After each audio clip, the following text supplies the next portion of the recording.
So here I have 4 slices of white bread and leftover aloo bharta. I'm going to make sandwiches 2 ways. So the first way is really easy. All you gotta do is take 2 slices, put the mashed potatoes or aloo bharta, Indian style.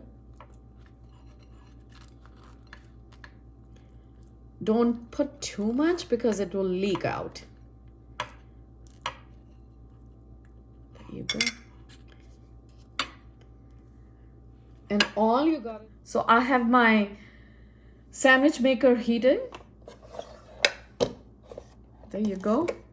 This is so easy and your kids will love it.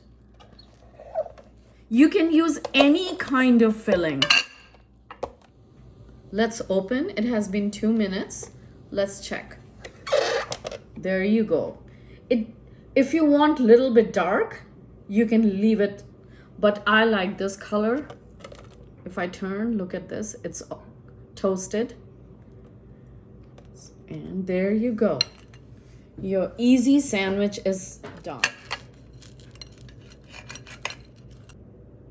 For the next batch, we are going to do it a little bit differently.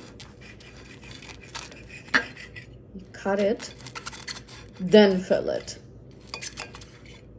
This is 2 serving spoons of besan flour with a little bit of salt and some crushed red pepper. Here you go. This is the consistency which I want. And now it's ready to dip. Next step, take 2 teaspoons of aloo.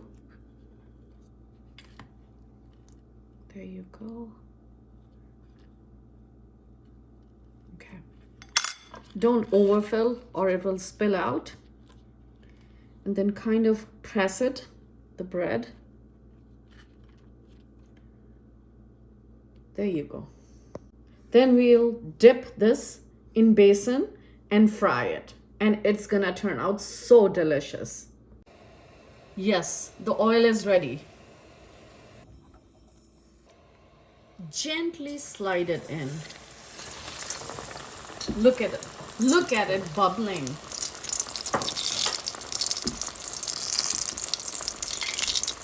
It's ready, so I'm gonna take it out. Here you go. We have 2 kinds of delicious sandwiches. Please do subscribe to my channel. Bye.